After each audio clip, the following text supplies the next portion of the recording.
Can This I conference will now be recorded. So I just want to add, in case anybody did not read the reminder, Len's reference to new rules, our new rules, not my new rules. We're going to start the meetings at 5 minutes after rather than 10 minutes after. We're going to try and catch an extra 5 minutes because we always need it. And people are getting much better about getting here on time. So that's what the reference was to.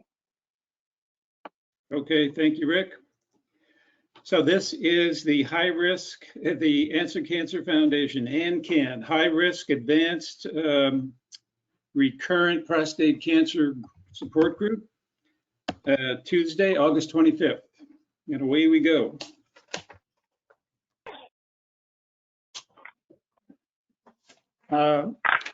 So we have Stephen Satt.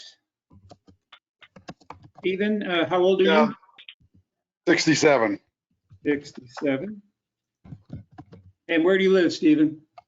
Philadelphia area, western suburbs, main line. Okay. How'd you hear about ANCAN? Another participant who is not here tonight told me about it just recently. And we connected over another board and have been talking to each other recently quite a bit. Okay. You want to name who that is? Yeah, I mean, I'm not sure what the protocols are. Carl Foreman, I assume that Sure. is the gentleman who I've been talking to, and he just told me this is a wonderful resource, and so here I am to check it out, one, and two, participate, and hopefully get something and give something. Terrific. We're glad you're here. When were you diagnosed, Stephen? I was diagnosed at the end of October 2017. And what was your Gleason score and your PSA level at diagnosis? My PSA level was 2.5 at diagnosis, and my Gleason was 9. I was stunned. My father passed away in 1984 from prostate cancer at the age of 60. And I didn't know you could have false positives in PSA readings at the time. So I was stunned, and I was lucky that my personal care physician does the old-fashioned digital rectal exam and felt a nodule and said, it's probably nothing, but you ought to go get it checked out by an expert. And I did, and the urologist said probably, within 30 seconds of doing the same thing, that he thought I had some trouble. And I did a biopsy within the next day or two, which had pretty bad results. Okay. And you said your Gleason score was high. Was it 8, 9, 10? Do you remember? 9. No, it was 9. Sure, I remember. Oh, 9. Okay. Yeah. I remember when I took it. I remember when I got it. Yeah, not the kind of thing you forget easily. The dates, the times, where I was, so forth and so on, of course. Yeah, plenty of company, many Gleason I'm sure. I'm sure. And so I had a radical prostatectomy on December 19th, 2017, and took a PSA reading 90 days later, and it was 0.58, which didn't seem good enough. I mean, there's little bits and pieces in between, but and then 30 days after that, it had almost doubled to 1.12. And so, Stephen, let me just interrupt for a moment. So sure. you had a radical prostatectomy December 2019. Who was the doctor and what institution? University of Pennsylvania, Dr. Guzzo.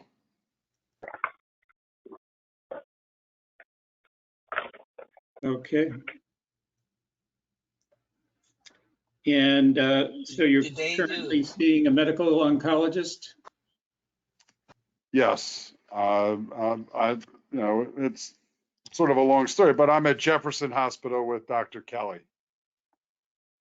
Dr. Kelly, and you know if he's a GU specialist in Oh medical? yeah, I mean I go to, I mean I wouldn't go to anybody that didn't only do this.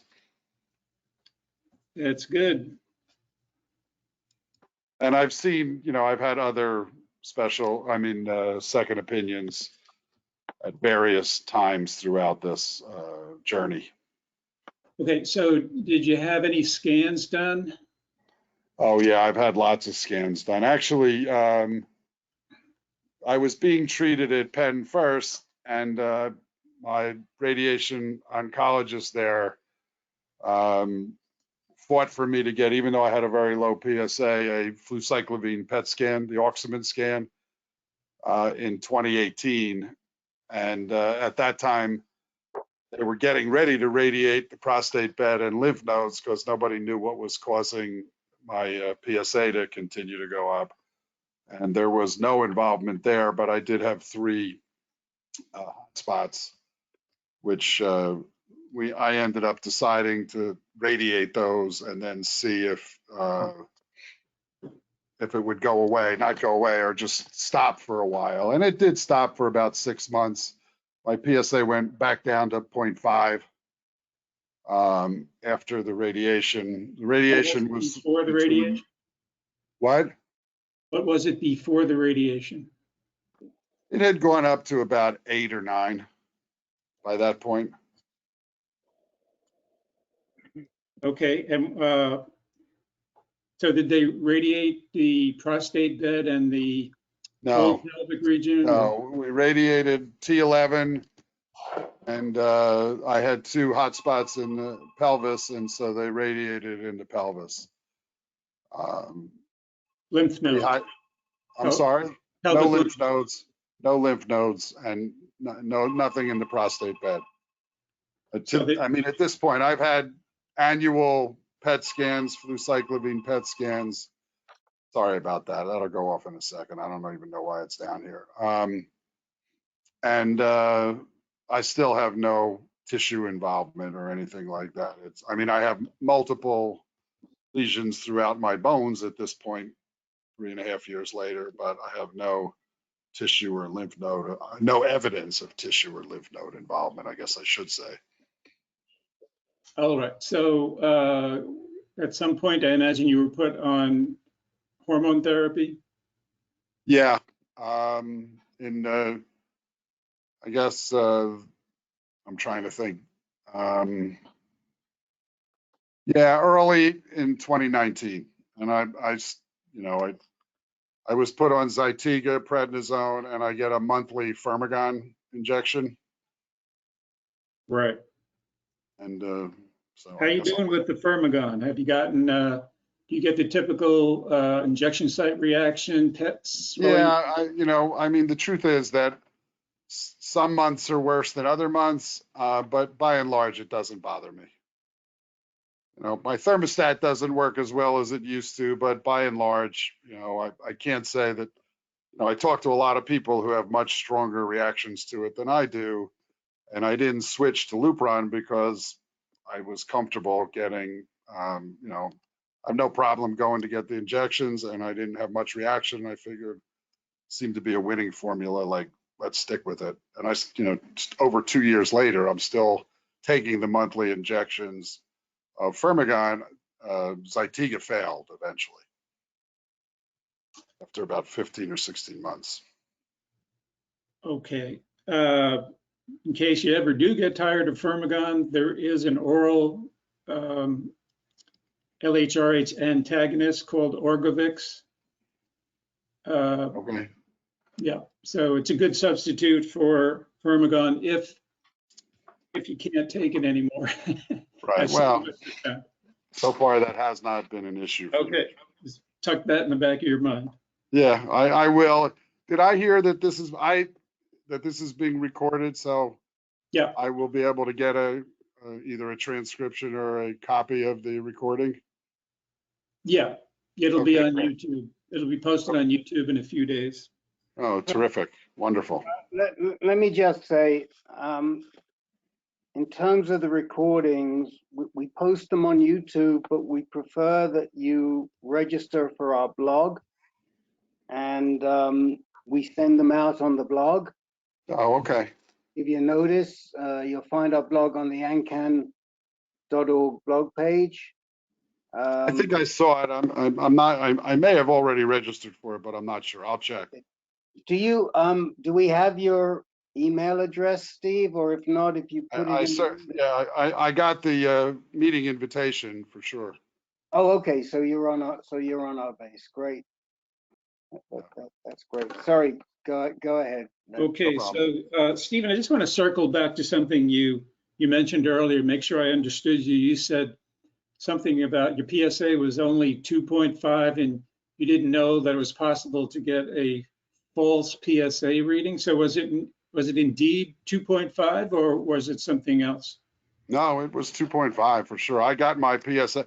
You know, it was on my mind because my father died, 35 years ago, 36 years from it, and at the age of 60. And, it was definitely on my mind for the later half of my 50s and 60s. And I was getting PSA every 6 months back then. And so I know exactly what it was. And since then, I chart it every month. Yeah. And I know the doctor detected a lump when he did the digital rectal exam, but did you have any symptoms also, or you were simply? No. Okay. No, the urologist tested my flow. It didn't bother me. He said it was a little bit slow, but it wasn't really noticeable to me. Okay. All right. So I think you said you were taking annual Axumin scans. So did you ever have a PSMA PET scan? And if not, No. when was your last? So when was your last Axumin scan? The last Axumin scan was October 9th of 2020. Okay. And so what did that reveal? That I had more, my PSA was rising at the time. Unfortunately, it's actually the day that I buried my younger brother because he had brain cancer, but that's one of the reasons I know the date. But I knew that it was starting to act up again. And so, yeah, it showed increasing lesions throughout my skeleton. Okay. And so in October 2020, you were still on Zytiga, or you had already become resistant? I think I quit about then, and then I worked with Dr. Kelly and made a lot of other inquiries, and ultimately got into a clinical trial that seemed appropriate at the time at Jefferson. Okay. Now, before we get into that, I should ask, being that your father had prostate cancer, have you ever had your genome sequenced? Yeah, I've had the Foundation one. When I first got diagnosed, I had some sort of blood work done at University of Pennsylvania, which didn't show anything at the time. The Foundation one had several mutations, none of which had any treatments at the time. Interestingly enough, we just went back and checked that with Dr. Kelly, and there is now P300 is a mutation that I had that in, I guess, early 2019, there was nothing focused on that, and now there is. So what was the mutation? P300, it's EP300 / something or other.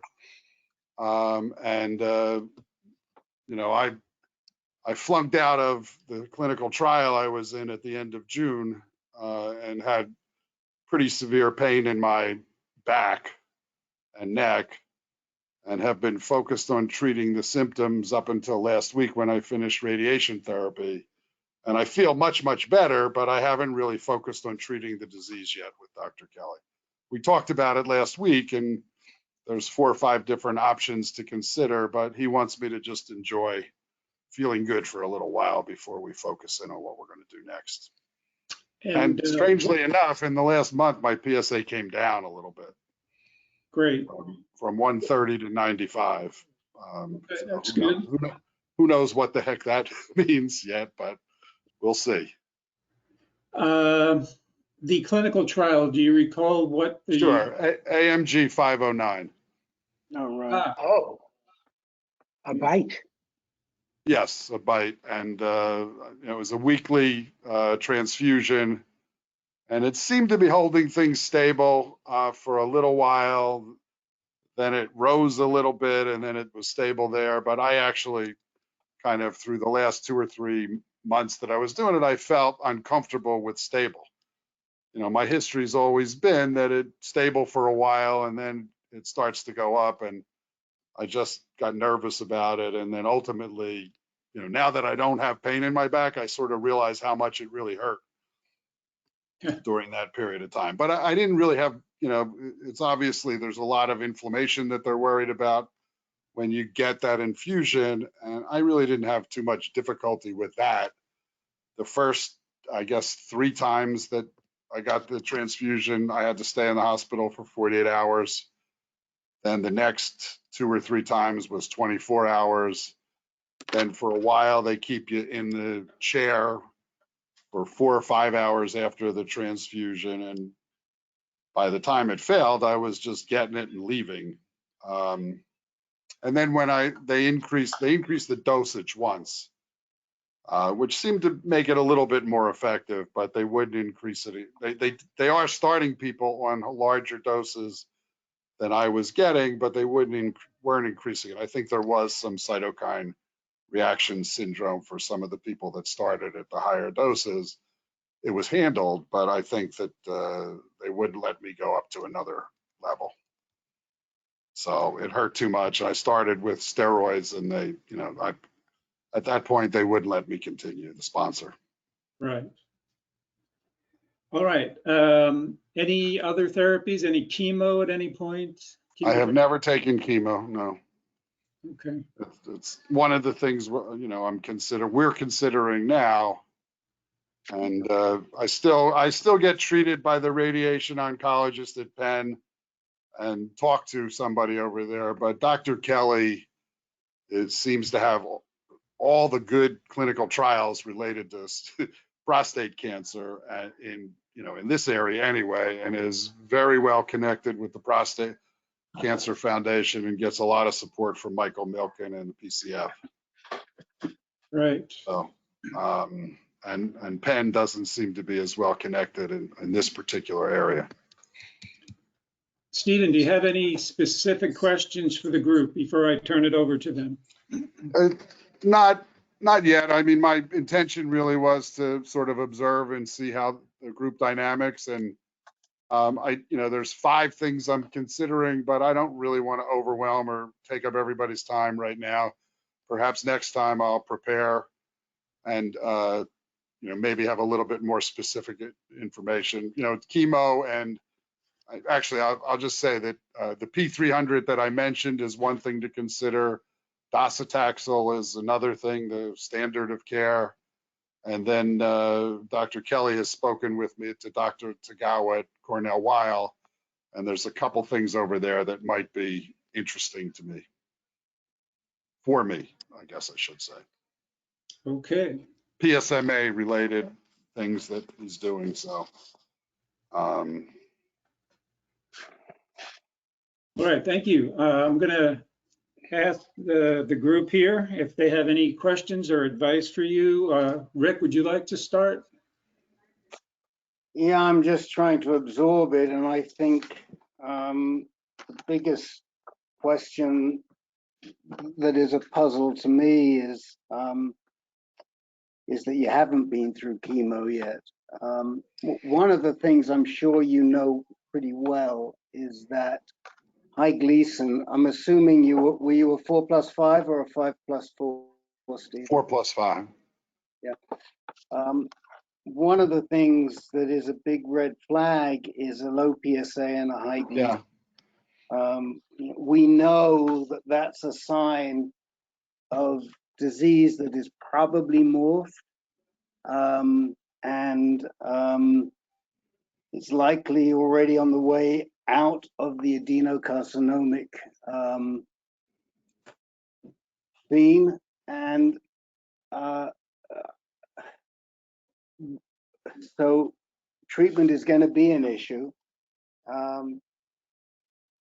I would have thought that that chemo would have been suggested pretty early in the treatment path, and if docetaxel doesn't work, then there's an opportunity with that type of disease to add carboplatin. I should say that we're not docs; we can't give you medical advice. I'm just telling you. I understand. I mean, of course, I understand that. So, I would say it was my choice to try to avoid chemo, yeah, for a let me while. say- And now, they're talking about really docetaxel or cabazitaxel, I think it's called. right. So, And those are the decisions that I'll definitely have to make over the next 30 or 60 so days. a couple of things. Look, we got a bunch of ABC men in this group. You know what any? What does that mean, ABC men? What do ABC men? So ABC men, I have to credit to Chuck Ryan, who is now the head of the chief oncologist at the University Masonic Center at University of Minneapolis. I know him from UCSF days. Anything but chemo. ABC stands for anything but chemo. And we have a number of ABC men. I'm not going to ask them to put their hands up, but we've got them. And frankly, I think earlier one of the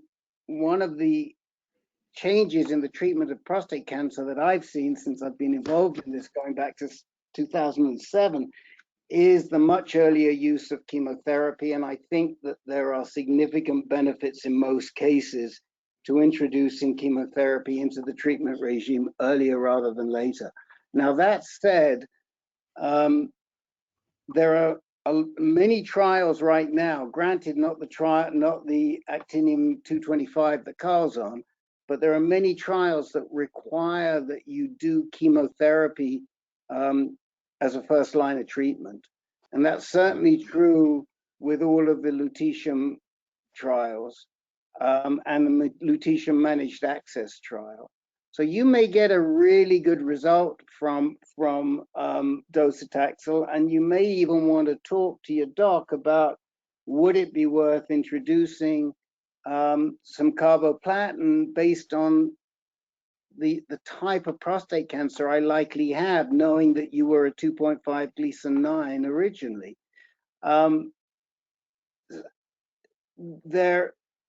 Once you've done the chemo, then it opens up the opportunity for you to look at lutetium, and that could really be a great option for you. And even when the lutetium is approved by the FDA, which we're pretty certain it will be within the next 4 or 5 months, Yeah, that's what Dr. you're going to require at least one line of chemotherapy first.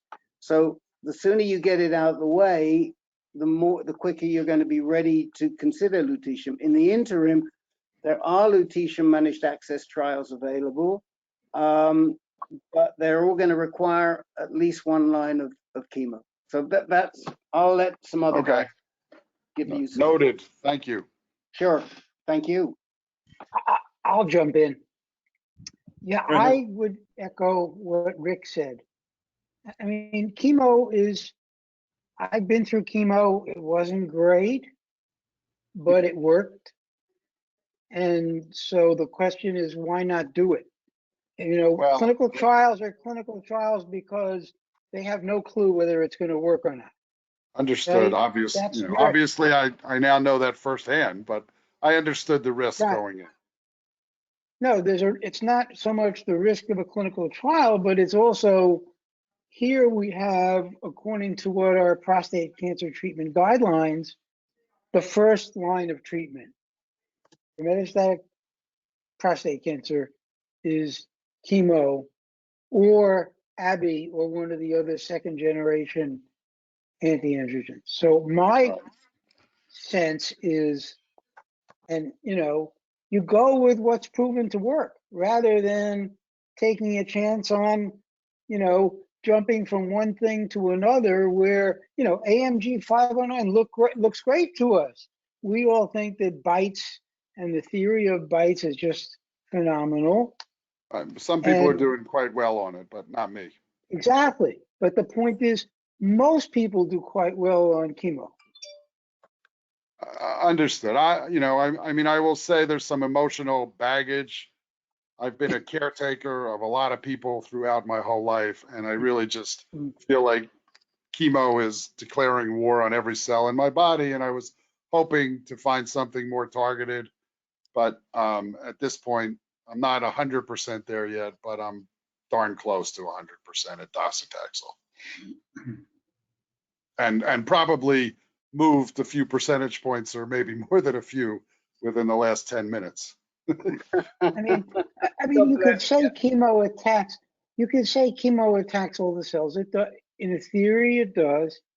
But you got to remember that Taxol is a microtubule inhibitor, and when microtubules are important during cell division. So, and in your nervous system, that's the other place where they play a major role. So it's only going to attack rapidly dividing cells like cancer cells. Other cells that are less rapidly dividing, according to the, you know, the protocols that are used, are less susceptible. Okay, I hear you, and I am, in my mind, I'm taking careful notes, and we'll reread this and re-listen to it. I mean, if I could show you a picture of me 2 years ago with no hair. I don't care about the hair. I really don't. I have other things that I'm worried about, but aesthetics and vanity are not really one of them. But in time, I guess we'll talk about it more. And right now, actually, Dr. Kelly wanted me to just treat the symptoms and stop worrying and obsessing and being as compulsive as I typically am over what I was going to do next and this and that and the other thing. And quite frankly, I think it was really good advice, and it helped me a lot. One, I feel much better. Two, my head's in a much better place to be able to evaluate these things more rationally, I guess, for lack of a better word. And, we're going to make a decision within the next 30 days or 45 days on what direction to go in. And I will see him, for me, right about the Jewish holidays, early in September is the next meeting I have with him, which is only 2 weeks away. Right. He also suggested that radium-223 might be something for me to consider. No. Gave me some If it were me, I wouldn't look at radium-223. And the main reason is that it could rule you out of getting the lutetium, and the lutetium is a much more targeted drug. I know that Len may have some input, because I know Len's just involved in turning a radium-223 article into layman's language. But my main feeling is that it's an older drug. It's nowhere near as targeted as the lutetium or the radionuclide PSMA drugs, and so you're going to feel less side effects. You're going to be, it's probably going to have a better result. So that's what I would say. And less side effects from what? From the chemotherapy? From the radiation, from the radionuclide. 223, right? Yeah. And the other thing I want to say is, look, we will really support you if you decide to go on chemo. We have so much experience that there are guys that will support you. We've got one gent who's been doing chemo every 3 to 4 weeks for, I forget now, 20 months or more. Oh my goodness. And we're on top of it, and we're here to support you. So I just would like to see the new year bring you good health. Halavai, do you know what that means? Halavai. Okay. Halavai. Halavai. One of my uncles once said halavai about somebody, Oliver Sholem, when he meant to say halavai. That's not so It good. didn't go over very well with that person and his parents. Yeah, I actually have your site for my mum tonight, so I got a candle out. Right. Okay. Anyway, sorry about that. So anybody else have anything they'd like to say to Stephen before we move on? I do. Well, this is John. I just wanted to say welcome. And Thank you. if you got anything else on your mind, the best time to overwhelm us, as you say, is your first group. So go ahead if you got anything else. Yeah, I think that kind of some of what I've heard has overwhelmed me. So whoops, I can turn it off here. Sorry about that. But I need, I see the way this group works and how the moderator gets everybody together and splits up the time. I think I have a lot to digest just from what I've heard so far, in the combination of, what baggage I'm carrying and what the doctors are saying. And so I appreciate it. And I will continue to be here. I don't think I have anything more that I could add to my story. And yeah, I've made some decisions based on, my experience, my history, my emotions. And it helps to be able to talk to people like you about this stuff who are, all in, none of us is exactly the same, but we're all in the same boat, different seats. Yeah. We're all Joel, did members I of this interrupt brotherhood. you? So Jimmy G, you had your light on, but now it's off. Did you want to say No, something? I got it on. I'm on. Yeah. Stephen, I just want to say welcome. And you're Thank you. uncommonly knowledgeable for someone who's just got on their first call. I can tell you that from seeing a lot of guys. And I like that you're very invested in trying to figure out what's best for you. I can testify that my fear of Taxotere was not met by the reality, as a lot of guys would say. It really wasn't that big a deal at all. But the only thing I want to say is, since you're very technically knowledgeable, I want to ask you a technical question. How are you doing? I just finished the radiation, so it's still helping, and it's amazing how much. I guess number one, I grew up in the 50s and 60s and went to the school where, playing football and basketball and you break your leg and they tell you to walk it off. So I really did not acknowledge pain at the level that I was experiencing it. Now that it's gone, I can say that. And hopefully I won't make that mistake again, at number one. And so the answer is, I feel the best that I have felt in probably a couple of years, physically, emotionally, spiritually. And it was good for me to lay off of everything for 4 or 5 weeks and just concentrate on getting the symptoms away. Really very good for me personally with my personality. And so, I'm ready for the next step. He wants me to wait probably a little longer than I will to make the decision.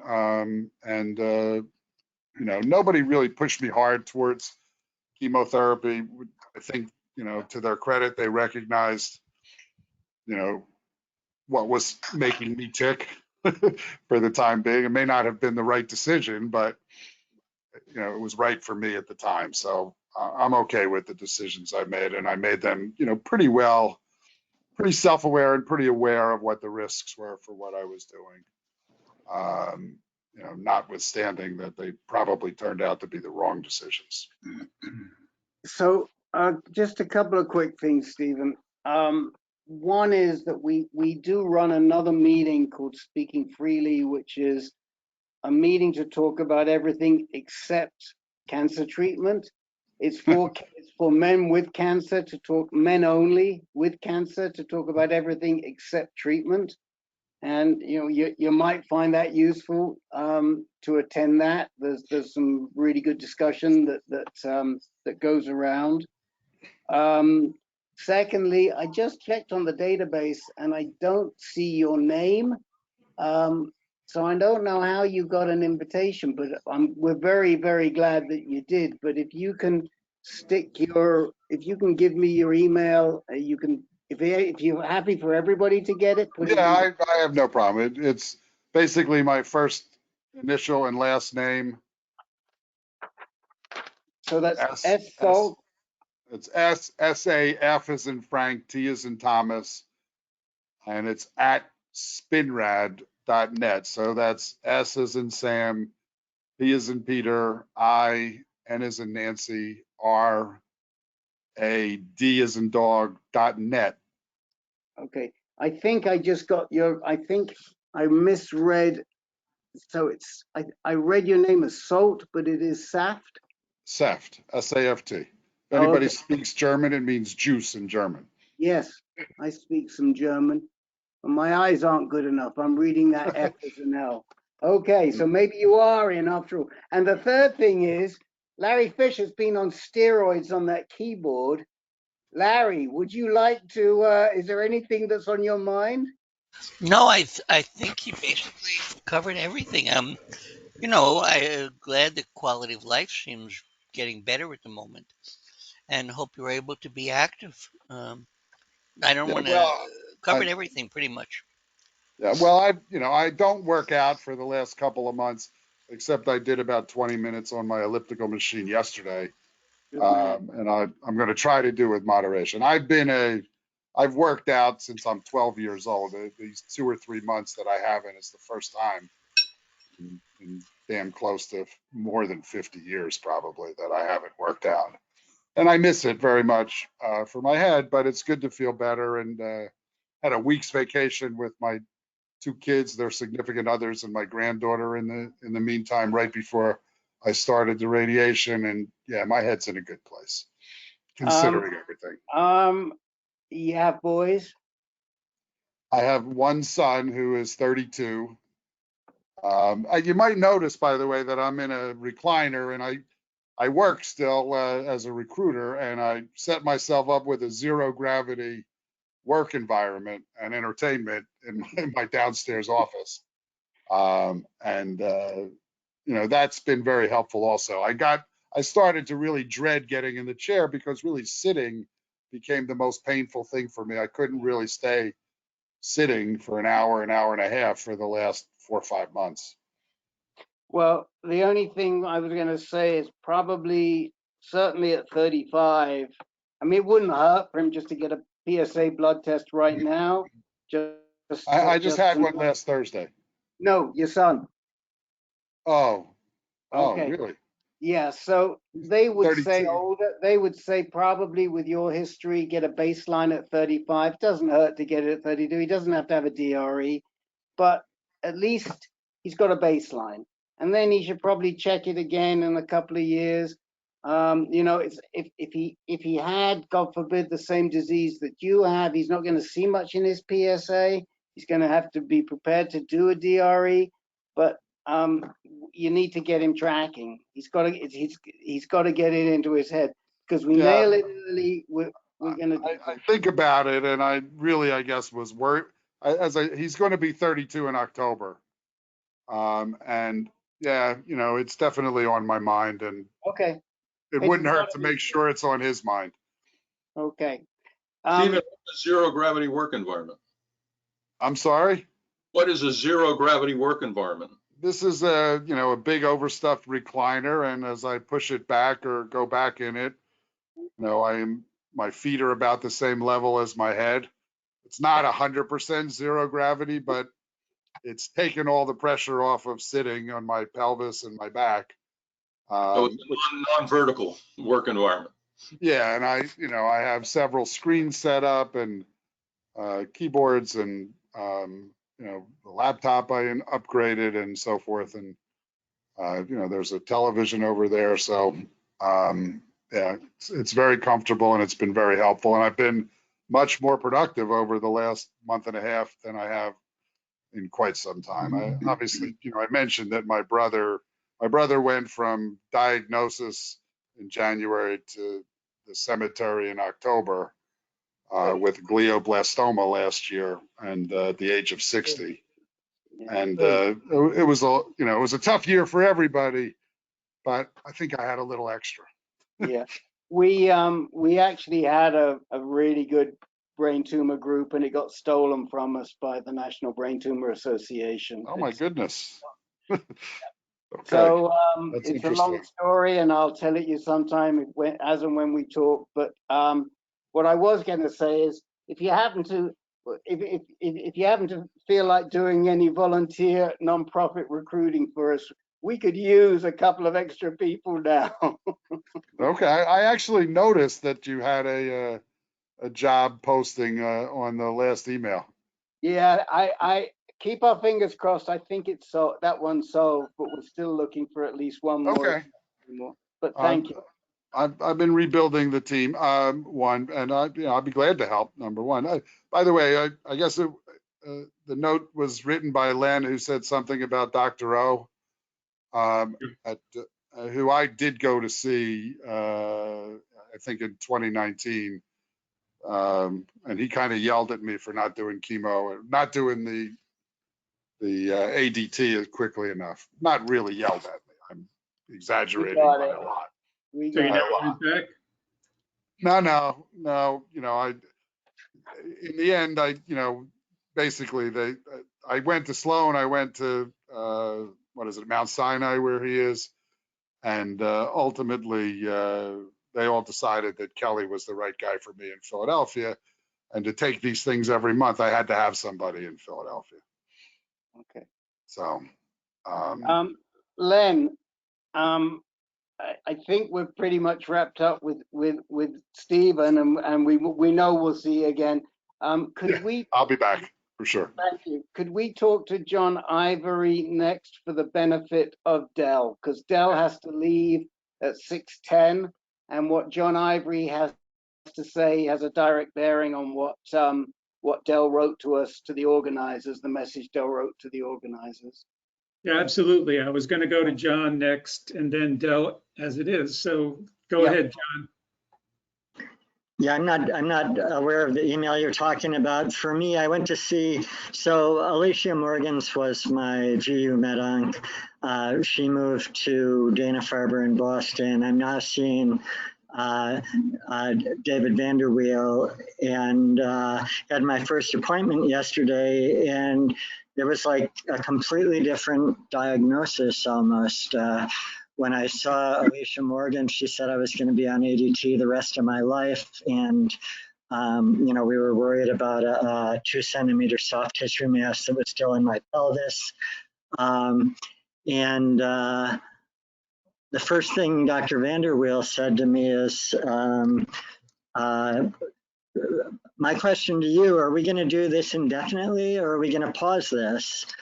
Talking about the ADT, and I was just completely floored because I had never expected that. So, and he also said that tumor, he's not even sure if it's a viable tumor because it was seen on a CT rather than a PET scan. So I decided I wanted to wait till I've been on ADT for 18 months now. I decided I wanted to wait till 2 years because I'm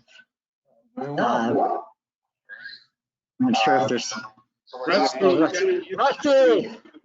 Okay, I think I decided I wanted to wait till I've been on it 2 years just because I know a lot of people have had issues if they weren't on ADT for 2 years. But yeah, I'm going to go off it, and then if he said my PSA will probably rise at some point, and when it starts to, I'll get a PET scan and we'll be able to see if that tumor is actually a tumor or not. So it's good news, but it's very confusing news to me. So that's where I stand. So I definitely want to pick this up on the IHT, but what would your advice to Dell be, since he's also was an Alicia Morgans patient, and you also have experience with Shmulewicz? Yeah, and this guy actually went to medical school and worked with Shmulewicz. I really like the guy. He's definitely a much more of a research geek. I mean, he's not as he's very personable, but he's not as talkative and that sort of thing as Alicia Morgans. But I love that he asks direct questions. He asked me, you know, and also that he brought up something that Dr. Morgans hadn't brought up at all, which was trying to do the intermittent thing, because I only, you know, my PSA had started to go up and I went straight on ADT. It might have been better if I had had a PET scan going into this that would have shown what exactly the soft tissue mass was. But I really think I like the doctor. So the only problem is he's extremely busy right now because Morgan's left and they're just starting a new geo doc who will have to develop his clinic. So the next time I go there, I'm going to see his physician assistant. And then after that, before I go off the drugs, I'll see him again. But yeah, I thought it was really helpful. Does Dell have a big decision to make, or is he just wondering whether that's the doc for him? Dell, speak up, man. Oh, Dell, are you on here? Sorry, I didn't see your name on here. Yeah, I'm here. So, like John, I went off of Eligard back in December after 18 months, and after what I call the trifecta, I had surgery. Well, I had chemo, then surgery, then radiation. And so in my discussions with Alicia Morgans before she left, it was like, well, yeah, you can be on the ADT indefinitely. And I wasn't feeling it. Not like I am now. Like I said, my PSA has been 0 until this last month. My testosterone hit 369. I've been feeling absolutely fantastic physically. Working out and getting up at 6:30 and actually working out in the morning with my son is actually enjoyable. There isn't the fatigue or low energy, and so I've been feeling really good. But my PSA is 0.5. And I know that's not huge, but it's a jump from last month, which was less than, well, 2 months ago was less than 0.1. Which is what my doctor calls the undetectable. And then right as we were doing this, not only that, my local oncologist also retired, and I really liked him. He was a kind of a determined cranky old bastard, is a good way to say that. And so he was the one who says, yeah, I'm going to handle your chemo. I'm going to recommend this. And kind of, but again, he always kind of deferred to me as to what is best for you.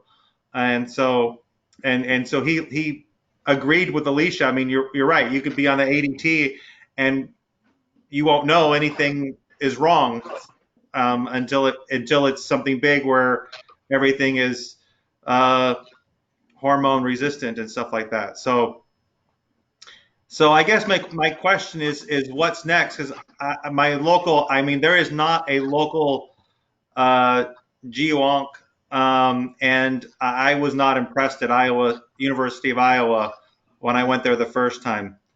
So that's what I'm looking for. And what I think is, I think this guy is very straight, personable, but I think he also has a PhD, and he told me what it was, but it was too narrow in particular that I didn't have, and I was so shocked at what he had told me. But I highly recommend this guy. I think he's going to know as much, if not more, than any doc that I've been to. I mean, I like Schmulowitz too, and they're in the same vein to some degree. I personally prefer going to Northwestern just because University of Chicago's a little more violent these days, and it's not in the best neighborhood in the world. But yeah, so I would recommend seeing him if you're thinking about seeing him. So if I'm already a patient at Northwestern, is getting into Vanderbilt going to be all right, easy to do, or? Yeah, it'll be very easy. In fact, they might have already assigned you to him. That's what, it's when I asked Morgans who I should see, she told me she thought the best would be him and that she had already put him down for me. So I'm not sure in terms of timing how far backed up he was, because I made an appointment a couple months ago, but yeah, I would definitely give him a try. Well, I guess my next question is when. Hold on 1 second, Dell. Yeah. Bruce, you may have a different opinion. I feel we should allow you to voice your opinion too. Yeah. Okay. I went and saw Dr. Vanderweel last week or a week and a half ago. His nurse was phenomenal. She knew about our group. She knew all about us. Rick, from me. I'm serious. Rick, she knew your name. I mean, now Dr. Vanderweel came, and my initial impression was, and I'm gonna tell Rick what I said. He's as dry as a popcorn fart. I mean, this guy is just somebody said geeky. He is as geeky as can be. Now, that being said, I have been, I set up my chart at Northwestern, and when I put a question in, I'll be damned. This man responds probably within 5 minutes in my chart. And so he's already got me set up with a conference call next week with a radiation oncologist, Dr. Sakdev, SACHDEV, and I couldn't believe the response. It was that fast. Now I am gonna go. I've got an appointment at USC. I was going to go see Schmulowitz, but Schmulowitz was way out there. So I'm going to go see Stadler on the 31st for a second opinion. Now, when I talked to the woman who set the appointment, she goes, why do you want to see Schmulowitz? Stadler is his superior, and he's much better. And my dad had prostate cancer, and I know. And so, anyway, I'm going to see second opinion on the 31st with Stadler. And next week, I got the oncologist review with Sakdev. But Vanderweel, like I said, he's dry, but man, the response time was phenomenal. So that's my 2 cents. I have a PhD in chemistry, so I can get very geeky myself. I love geeky personally. I've always preferred to be with the geeks than the jocks, but that's just me. So I mean, the guy was just, and the other thing, every time I wanted to say something, he'd put up his hand and he would say, "Let me finish." And I don't like people doing that. I like to talk, but I was really impressed with his response time. That has got me excited. I'll tell you one other thing. He hadn't noticed my latest CT scan because he hadn't noticed that I still had this soft tissue mass because they wrote a very hard to understand note that said sort of the same as last time. He actually pulled up both of my CTs on the screen while I was sitting there, and we went frame by frame through the 3D image, and I haven't had anyone else do that with me besides a radiologist, and I thought that was really helpful to actually see what he was talking about too. So Okay, and the other thing was, you know, I had a PSMAT or PSMT, whatever, at the University of Michigan, and it was negative. And the nurse and him were very impressed that I went out on my own and got the appointment up there and had the test done.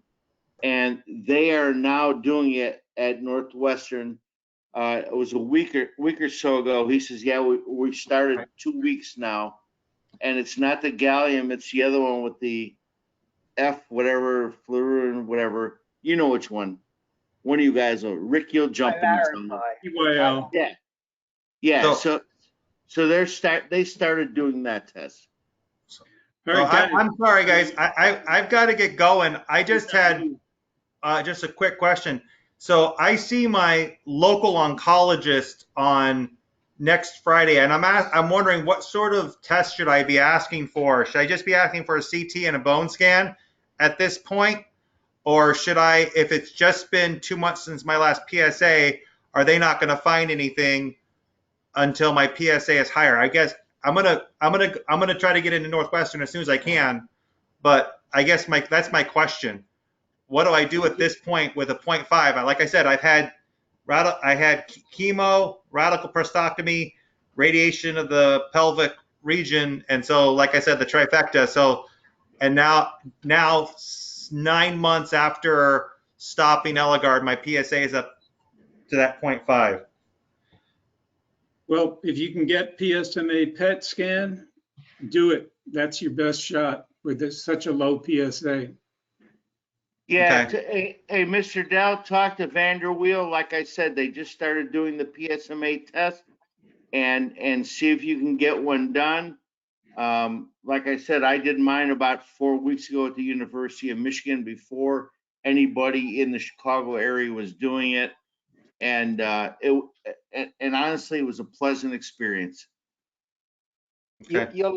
Dell, you're likely to get, you're right at the lowest limit for the Pylarify test. So you should get a result. So my suggestion is that you think about getting Pylarify. You may even be able to get it locally because they're moving the distribution out.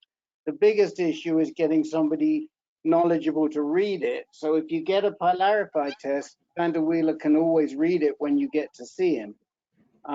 But you know, if it were me, I'd be thinking about trying to schedule a Pylarify test. But if it didn't happen for a month or 2 months, I wouldn't be too concerned. If it were Can you me. go, Rick? Can you go ahead and what's that Pylara test? Is that the PSMA? Pylarify is the 18F DCF PYL PSMA test. That's the commercial name for it. May I make a comment? Sure. You know, I was getting bone scans and CT scans every 2 months while I was on the clinical trial.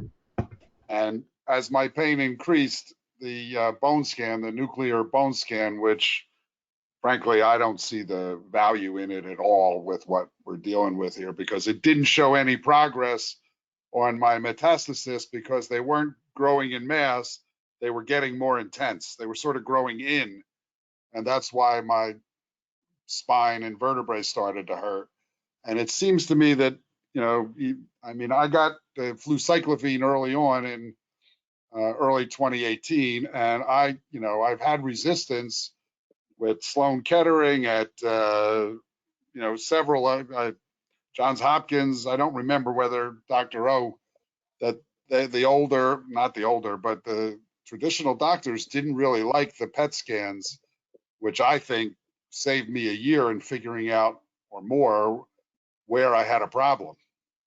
And in addition to that, you know, when I finally, the pain was getting so bad, I had to go take an MRI for them to be able to determine whether or not, where to really do the radiation therapy. And so to your point, these PET scans, particularly Pylarify or even the gallium one, I think seem to be so much more sophisticated in their ability to see things than the other things, but not everybody's comfortable reading them, I guess, which is why, Right. some of the people have Yeah. discouraged it. I know that the only thing they had locally a year and a half ago was the radioactive fluorine glucose Yeah. scan. Right. Okay. So So you Dell, may find you may find an Axumin scan locally now, but it's not going to be. It's you're just a little bit under it. The Pylarify, they're just rolling it out, and it's easy to distribute. It's got a long shelf life, so you may find that. But that's what I'd be talking to him about, and and I agree with Stephen. You know, as a minimum Axumin, but probably if you can get a PSMA test, then you're better off. Yeah. There's no Axiom locally also. I've asked. so Dell, could you refresh my memory? You said your PSA is now 0.5, 0.5, yeah. and then it was 0.1 when? It was less than 0.1 as of May 27th. And then this test was August 16th. So a little over. When is your next scheduled PSA test? I don't have one scheduled other than I have a appointment with my new local med onc on next Friday. If I may also, I got PSA tests every month because you can buy them from Direct Lab Services or Life Extension for $35, $40, and they do it at either LabCorp or Quest Diagnostics. And I've been trying. My PSA happens to be pretty erratic all the time. So I'm looking for trends, and I don't let any one reading really get in my head too much. I chart it, I make graphs and so forth, and I give them to the doctors. But you know, the insurance wouldn't pay for one every month, but for $40, I figure, what the hell, I want to do it that way. So Hey, they're easy to find. Mr. Dell, this is Bruce again.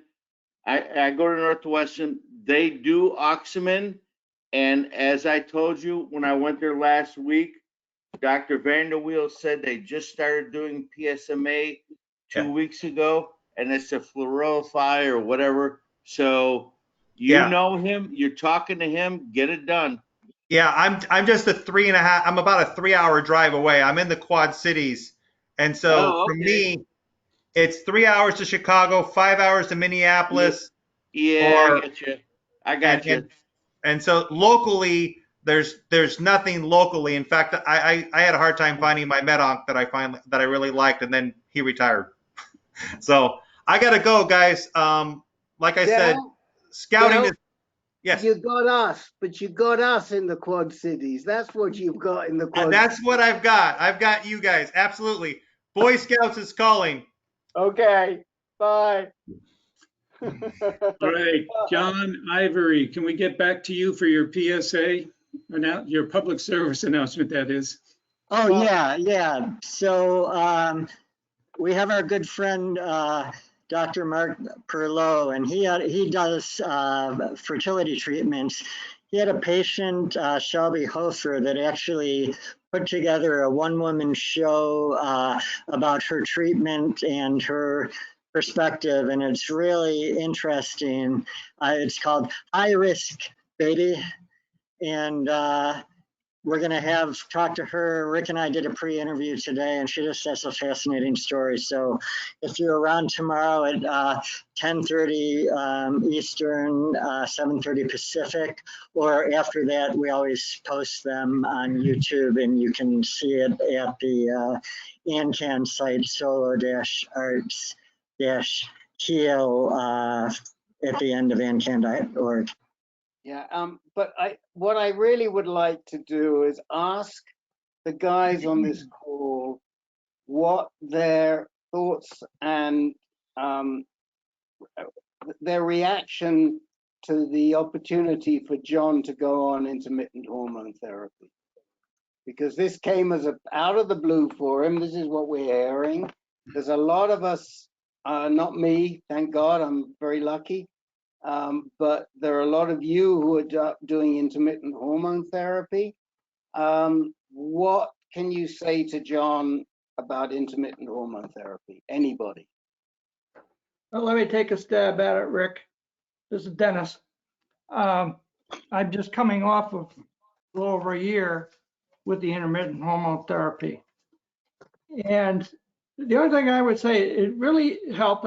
Definitely, you feel better getting off the ADT for a while. Everything, your brain is you're clearer, your strength, your energy levels are all good. So that all improves. But you know, it depends on your age. You know, your testosterone, mine never really came back to any significant amount. But nevertheless, I still felt better. The other thing is try to look forward to your endpoint and what's the plan with your doc as to when the PSA starts to rise, know in advance so you're not apprehensive about it, what level you're going to start doing the investigation. You know, in my case, we started off with the new with the gallium PSMA PET, and that was very useful because it eliminated some lesions that we previously you couldn't really confirm if it was the adenocarcinoma or just a benign lesions in the bone. But anyhow, it's going to go from there, and you'll go over the results with your doc, and then it's a whole new course of treatment starting over again. I went in a little naive thinking that, well, I'll just start taking my drugs again that I was on before. But as you know, there's lots of new stuff happening in this area, new drugs, treatments, and so forth. So why not give the opportunity to see what might be working, and which includes doing a new somatic test on my primary tumor, and to see if there are additional drugs that would assist here, and radiation to the primary and a couple of the most significant bone mets that I have. And so that's, you gotta look forward and as best as you can and know what you're going to be looking forward to. But definitely, I mean, you're going to feel better. That's the primary endpoint. But try to avoid getting too apprehensive about that PSA rise and so forth. John, this is Peter. I've done intermittent three times, I think, in 7 years. And the key is to have a roadmap, know where you're going when things start heading south. I just went off myself again, off LHRH drugs, and my PSA tripled in 2 weeks. So the game keeps changing. You got to stay on top of it and kind of know where you're headed and don't freak out. And know what your options are for the next steps. Hey, John, this is Jim Ward. I have to echo what both Dennis and Peter have said, but I'm curious with your PSA. I know you've been on ADT for 18 months. Where is your PSA been for, say, the last year? It's been undetectable since about a month after I started it. Oh, wow. Okay. Well, I think everybody's experience is different, but I'm right in the middle of a drug holiday. I started it in early January, and having the recovery of the testosterone is, like everybody has said, it feels great. Do you guys think I need to wait till the 2-year mark, or it seemed like he might have even had me just stop now? He said it would be more conservative to wait for the 2 years, but only when I asked him. Well, my answer to that question is I would wait 2 years because that's what I did in both my GU-ONC and my RAD-ONC, both at MD Anderson, both really strongly encouraged me to wait the 2 years. Now I think they tend to be kind of conservative in their general approach. But I waited 2 years, and my PSA is still under 0.1. So I'm like 7-8 months in, but it's been like, and I'm getting the ultra sensitive PSA test, and it's been ticking up ever so slightly, during this time, but it's still under 0.1, so I'll take it. Rick thinks I would be going crazy based on that slight uptick, but I keep telling Rick I'm not going crazy, and I think the reason is because it feels so good to have that energy back and not to feel quite as tired as we all know what that feels like. And I agree, having a roadmap. Now, you talk to your oncologist, and I agree with Peter, and I think Dennis might have said this as well. I think it's good to talk to them about, hey, what do you think will be a potential trigger or threshold to go back on ADT or maybe monotherapy or something. But for what it's worth, my GU-onc said, let's just set 1.0. Let's just set that as a number to take a look at, if I would say more likely when I get there. And so we'll see what happens, but that's the magic number for us. And of course, there's also the issue of doubling time that they'll track. But anyway, I think I'm so glad to hear that you're getting a different perspective. And I know we all think a lot about Alicia Morgans, but sometimes just a fresh set of eyes looking at it with a different perspective can make all the difference. So good on you to find somebody who's willing to kind of approach it a little differently. Yeah, thanks. It'll definitely be life-changing for me to go off for a while, because I've been down about the energy, and I basically gave up on finding a partner because I have no libido and my equipment doesn't work. So hopefully that'll change that, but we'll see. I'd just be a little concerned about that soft tissue mass that you mentioned, John. Maybe you should try and nail that down, find out what that's about. Is it possible to biopsy that? I didn't think to ask him that. Morgans, I asked her once, and I think she said it wasn't, but I don't remember why. But Vanderweel said that, once the PSA starts rising, if they do a PSMA test, then they'll be able to understand it better. Yeah, I would like to biopsy it if it's possible, because I know that's a little better than the liquid biopsy. And that was picked up with what, a CT scan or MRI? Yeah, CT. Okay. Can I just say one thing about Peter's comment? Peter, you said your PSA doubled or tripled, is that right? Yes, in 2 weeks. But you're still on the darolutamide monotherapy, right? Or On not? darolutamide, but I stopped the Orgovix because I couldn't tolerate it. Right. And so I've got to make a decision next month of what to do. Yeah. And Len, did you have that sort of response from your PSA when you went on to monotherapy darolutamide? No, I didn't, Rick. I was fortunate enough to have the darolutamide keep the PSA down even without the ADT so far. Okay. Yeah, we're all kind of different.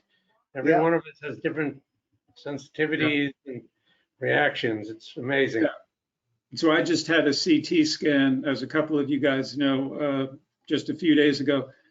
And that was something that Dr. O felt was a good idea because my PSA is very low, but you want to make sure there isn't any aggressive non-PSA producing cancer cells. So the CT scan was all negative. So looks like it's a legitimate low PSA for me. That's great, man. We love that, but now we've got That is solve great. this problem. Sorry, Rick? I said, we love that, but now we got to solve Peter's issue. Yeah, yeah, Peter and I spoke, and I think I if I recall correctly, advised Peter to let it ride up a bit till he can PSMA PET scan it.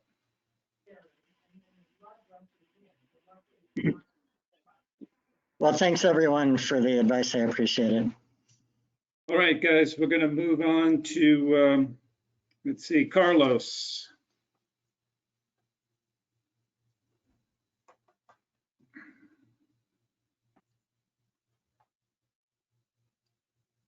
We can't hear you, Carlos. Looks like your phone is muted.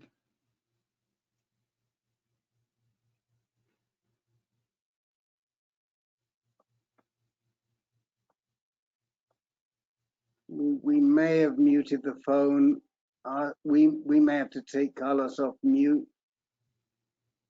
I can't do that. Maybe Jake can. I can. Okay, try now, Carlos. Okay, how's that? Yep. Yes, that's yes, good. sorry. Excellent. All right, sorry guys, but I'm going to probably eat up about 10 minutes of your time here. I need to go over a few things that have come up with my latest visit with Dr. Bryson at Mayo yesterday. He basically started seeing me in 3 months ago and decided he wanted just to restage everything. So CT, chest, abdomen, pelvis, MRI of the pelvis, also got one in my brain. And those have been read. Unfortunately, none of them particularly read in comparison to my last PSMA study that was done in December.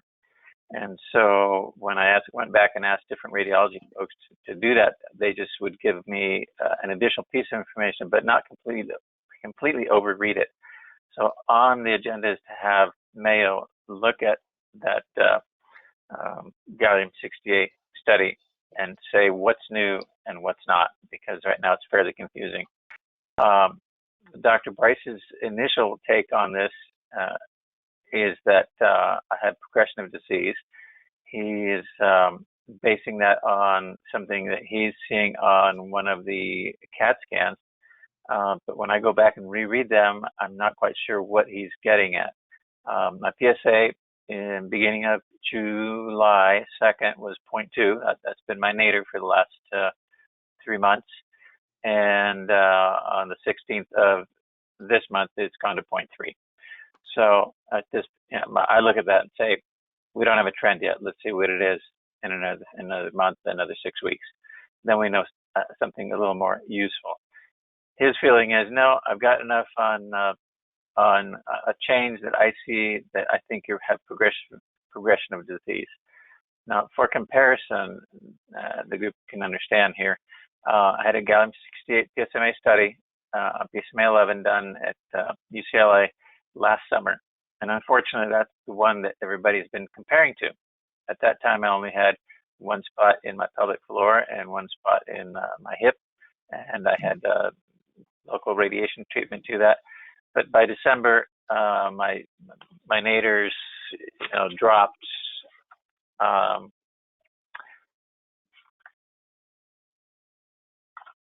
Here we go. They hit 3.1 and then they dropped over the summer down to 1.6. And as they were climbing back up by December, I said, all right, the magic number, everybody was asking what's the plan because you're off of everything. The plan was you get to 5, we restudy you. So that's what the December PSMA study was all about. Unfortunately, it showed fairly diffuse disease. And so I had several lymph nodes in different places. The most significant ones that are at play right now is mediastinal hilar node complex that was measured at 14 by 32 millimeters with a high PSMA SUV of 41. There was also another nodule in the right upper lung base of 11 by 9, which had an intermediate PSMA SUV of 4.5. So for anybody who did a little bit of research on that, you might understand what that means. I'm still up going crazy trying to figure that out. The comparison to the CT done on the 16th of July shows that that 14 by 32 is now being read as 19 by 32. And there was a second node that it's not mentioned in December, but it is mentioned here this July as 15 millimeters unchanged.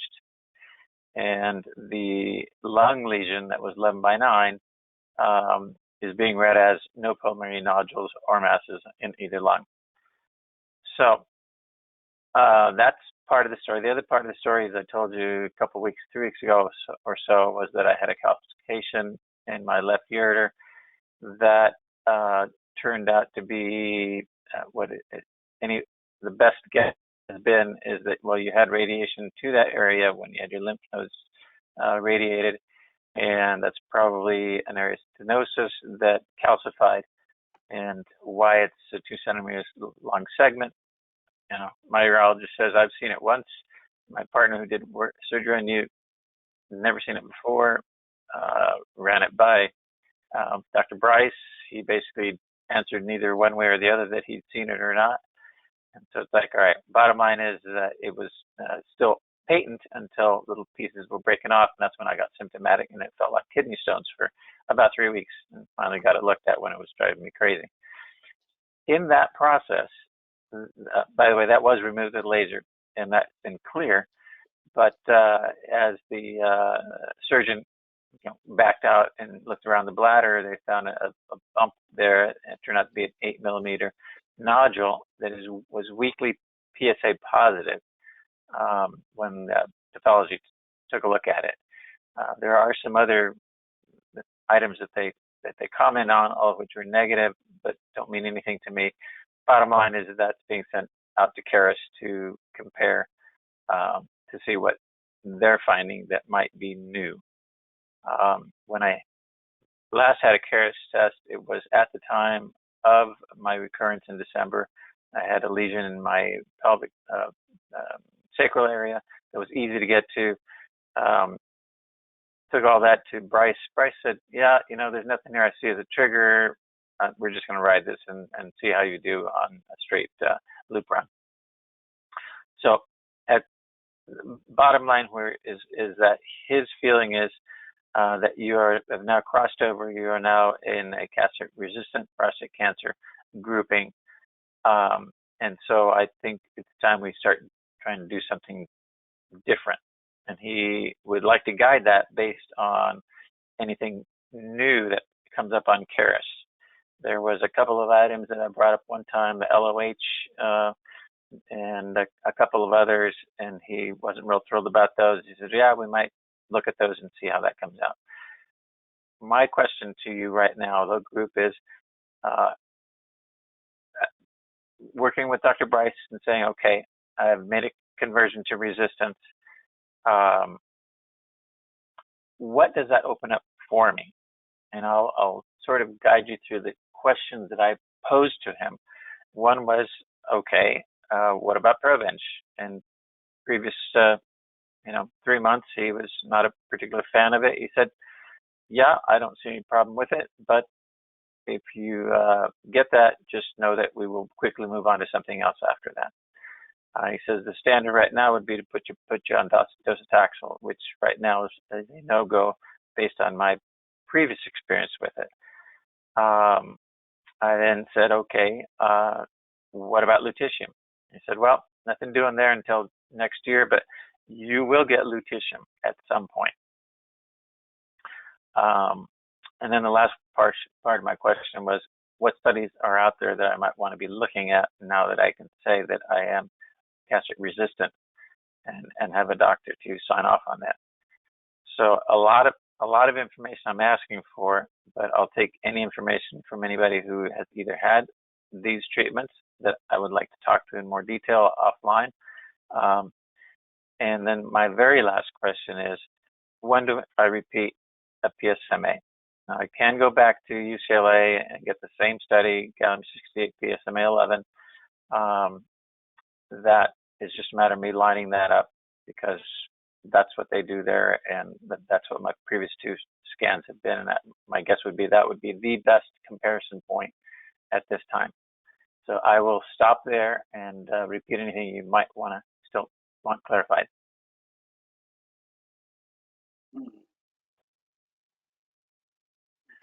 So general question, what does changing over open me up treatment-wise for that I should consider?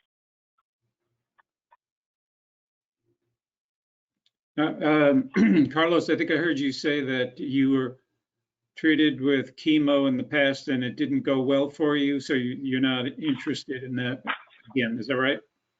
Right. I had to stop after 4 rounds because the neuropathy was up to my thighs, and once I started dropping things out of my hands at the 4th round, it's like nobody could tell me what I would ever get back. And fortunately, I just have numbness in front part of my feet left over.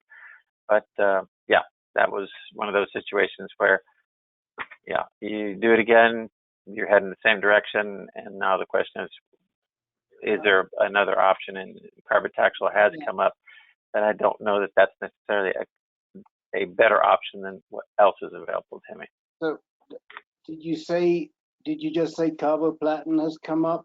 No. Because I was going to say that the first thing I would do is I drill down on cabazitaxel because it has a much lesser, in most cases, it has a much lesser side effect profile, especially with neuropathy. It's much more tolerable. So, whilst I understand you wouldn't want to do docetaxel again, I would definitely ask Bryce about cabazitaxel with respect to neuropathy. That's the first thing. Len, go ahead. Yeah, I think carboplatin and the other platinum chemotherapies tend to have a higher incidence of neuropathy. So I'm not sure those are good options for you, Carlos. On the other, Okay. I'm thinking, Carlos, is there any hope of using any kind of a biopsy to try to understand what's going on at the cellular or molecular level? Yes, and I'm going to switch to my computer. My wife got into the room finally.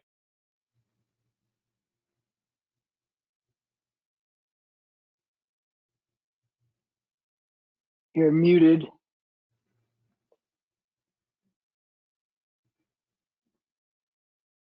You have to unmute, Carlos. Okay.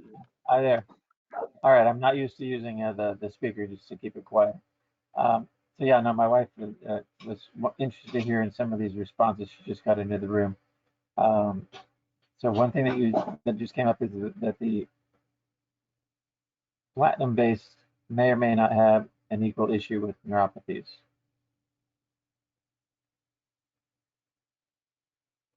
Could you repeat that? That the platinum-based chemotherapies may have an equal or worse issue with neuropathy. Yeah, that's what I just said. Right. Yeah. He's just repeating for his wife's benefit. Oh, sorry. Yes. Thank you. Okay. Provenge. I mean, I talked to Scholl. Scholl said in January, hey, do Provenge, do Keytruda. You know, it's not going to hurt you. Neither one will. You've taken the saliva test and nothing react to it, the Keytruda. Yeah. Carlos, if it were me, and thank God I don't need it, but I'd do Provenge. And Alan Bryce is absolutely right. You're going to go straight onto something else, but to get Provenge under your belt, get it in your body with the, as Larry always says, the longest possible landing strip.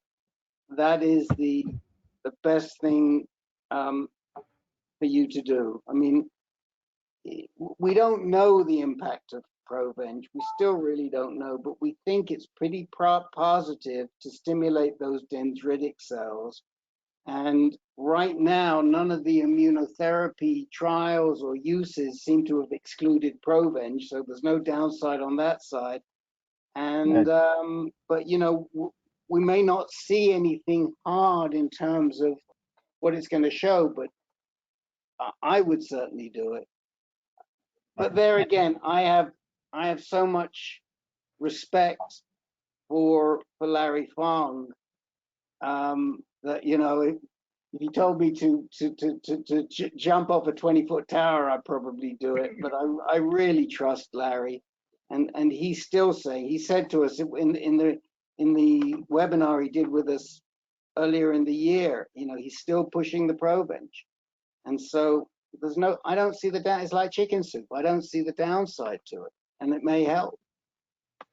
As I recall from many years ago, looking at Provenge, don't expect to see a change in the PSA or on imaging. That's right. Absolutely right. Because, and I've explained this before, and it's based on what Larry explained to us. And go back and listen to Larry talking about Provenge earlier this year on our webinar. Because those dendritic cells tend to ring the tumor. So they're not killing the tumor, but they're enclosing the tumor. Kind of like a wagon, like ring, circling the wagons. And they've seen that on the biopsies afterwards. So that's really why it may not stop it, but it controls. And again, he explains that in the immunotherapy webinar that he did for us in April, I think it was. Okay. All right. Yeah, there was a lot of information coming out. Yeah, Dr. Bryce's summation was it bends the curve. So it just stretches that out for you for other things to get in there. Yeah, and that Provenge process, it takes about 6 to 8 weeks anyway, because they're 2 weeks apart. And so that's a good start.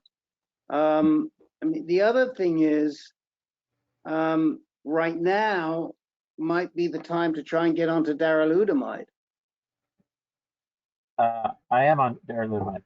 Oh, you are on darolutamide. Okay.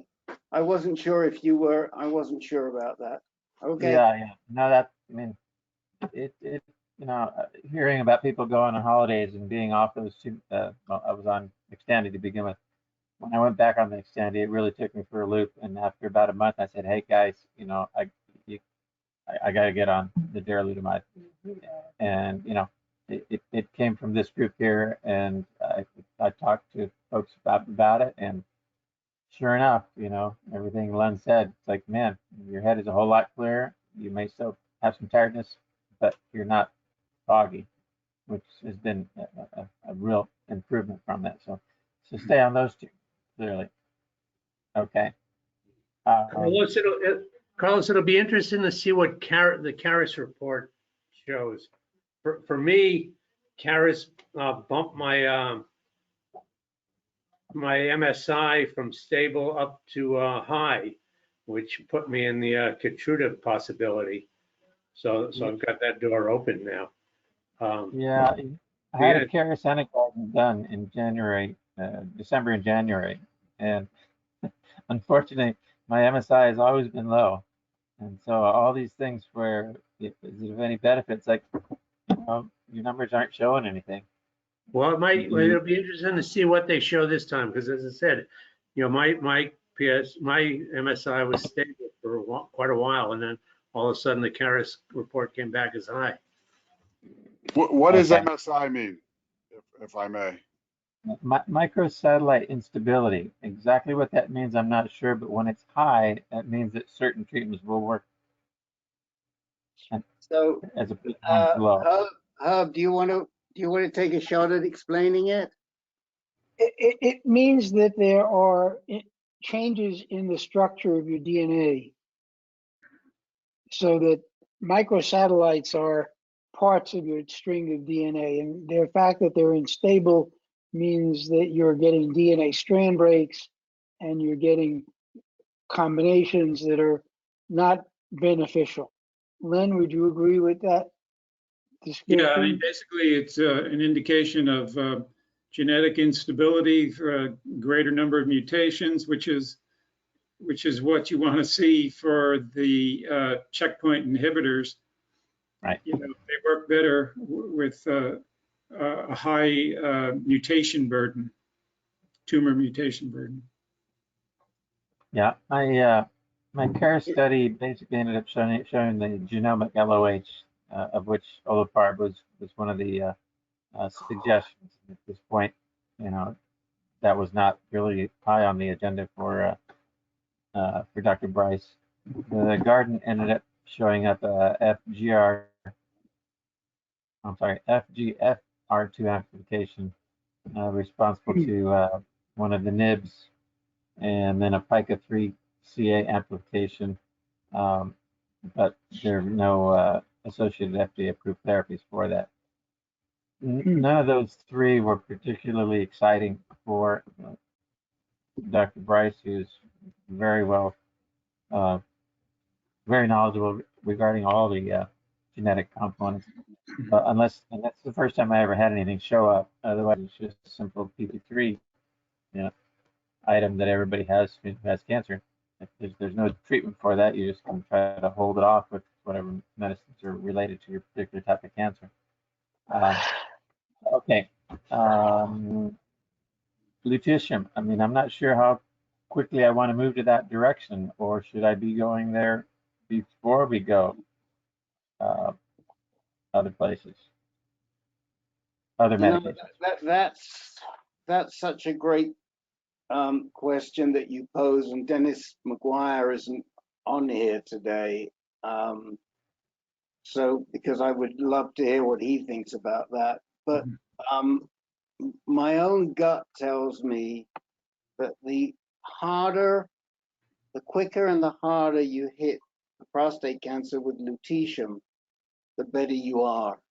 And because the general discussion around lutetium is how soon can we get it approved, not just for advanced cancer, but when can we be using this for much lower grade cancer? That's the future of lutetium.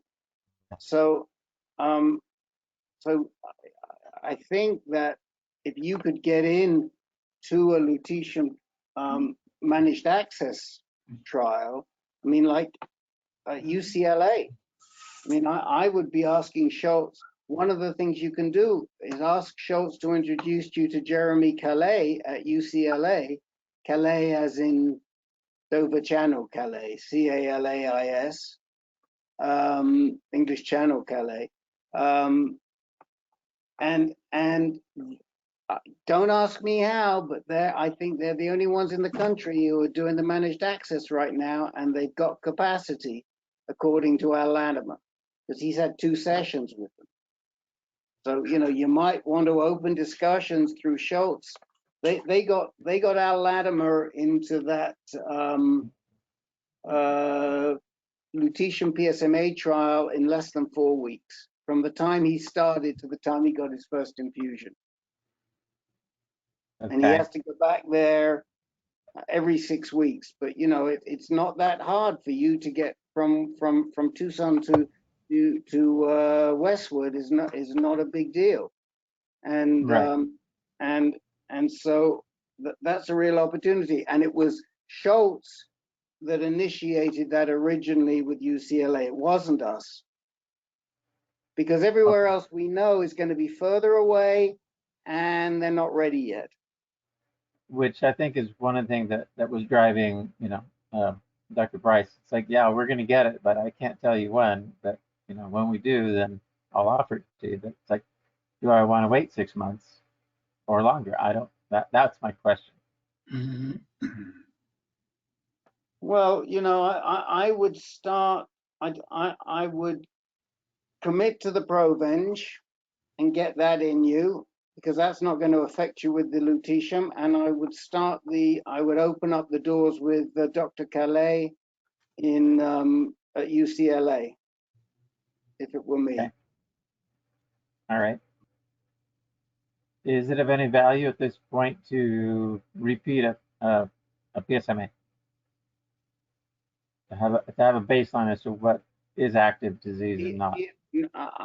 I would say if those are the two treatments you're going for, probably not. They're gonna do a scan for you. You know you're PSMA positive because you've had a scan within the last several months at UCLA. And no, I mean I think I don't think it's going to add anything, and it's just an extra thing for you to consider. So why bother? The other thing is Latimer sent us a message just recently, and he asked Calais whether they were taking more people, and Calais said they were. So you might want to reach out to Latimer, and he could probably introduce you to as well as Schultz. He could just as easily introduce you. And don't be. I wouldn't hold back on using your MD credentials either, Carlos. I mean, you may as well. Sometimes it helps, sometimes it doesn't. I know. Like, hey, stop pushing your way in. That's my feeling. But I'll put Al Latimer's. I'll send you Al Latimer's email and contact info right now in the chat window. That would be great. Yeah, and also you mentioned. From what we understand, he's 2 sessions in, and he's getting really good results. Hold on a minute, and I'll tell you because I made a note of it. Okay. He's getting very good results. Latimer. Yeah, you can just text that to me when you get a chance. I don't want to take up too much time. Should I even pursue any other studies that we are starting to see and hear about, or just stay with what's out there that we have results with? I probably would go with what you. I'd go with what we're talking about right now. I mean, you can make yourself crazy by trying to. We do know people who do that, and you become too diversified, too disseminated. Well, yeah, and as you said before, you may end up trying something that knocks you out for subsequent treatment with something that would be of more benefit. Right. So I'll tell everybody. I need to track down Al's latest email to me, and I will put those details in the chat window for you momentarily. Carlos, I've really got to get moving. We've still got about 4 or 5 guys. Okay, we've only got a few. Thank you. All right, let's go to Brian Davenport. Thank you. I guess my situation is that in July, I was about a week away from beginning chemotherapy again, either docetaxel combined with immunotherapy drugs in a study that was being run by NIH.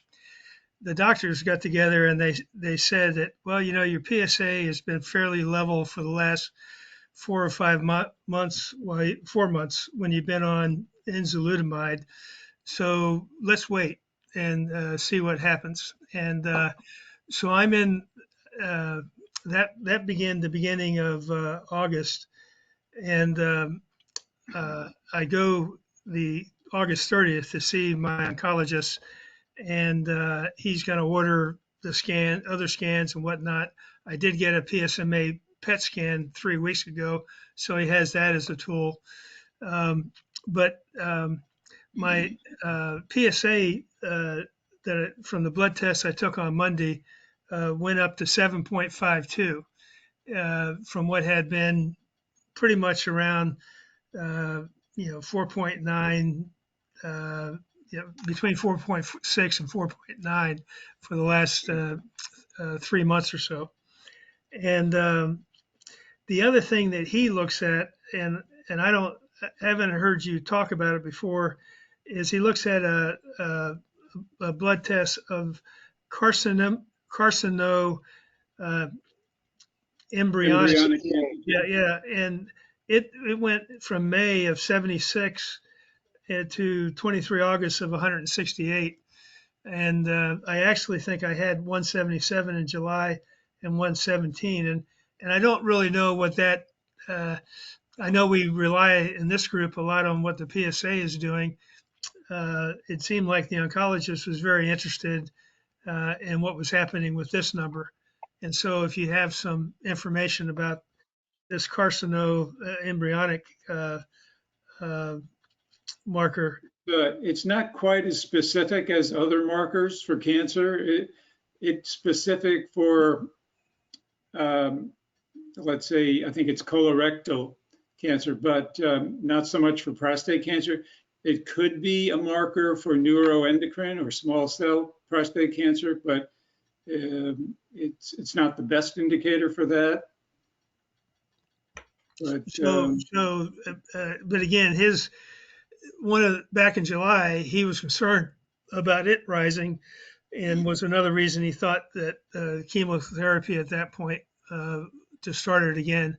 As you recall, I basically started on chemotherapy back in, I was diagnosed in March of 2017 and started chemotherapy in April and went through late July, where I had the 6 cycles of docetaxel, 3-week cycles, 6 times, and that was very successful.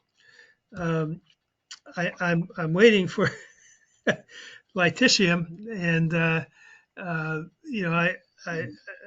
when I saw that the FDA breakthrough therapy was awarded it to it, I guess what I don't know is that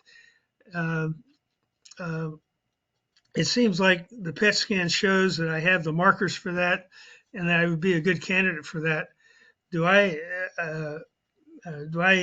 And we were hoping, I think, that maybe in other places around the country, there might be some openings, but your feelers right now don't seem to indicate that there's anything else out there. So I guess that's not strictly true, Brian. I mean, we know that as we've navigated you to Duke, because we know right. Duke is going to be very soon online with it, but it's not on. All I'm saying is we don't know where else you can get it today other than UCLA. Right. But we do know where it's coming, coming attractions, and Duke is way up there with that. So, your appointment coming up with Dr. George is setting you in real good stead to move along with that. Okay, well, that's good. I didn't know if the recent emails back and forth indicated that it had somehow had hit a glitch and slowed down a little bit, but that's good confirmation, Rick. Thank you. No, and I just want to add for everybody's benefit that after the first treatment, Al's PSA went from 60 to 10.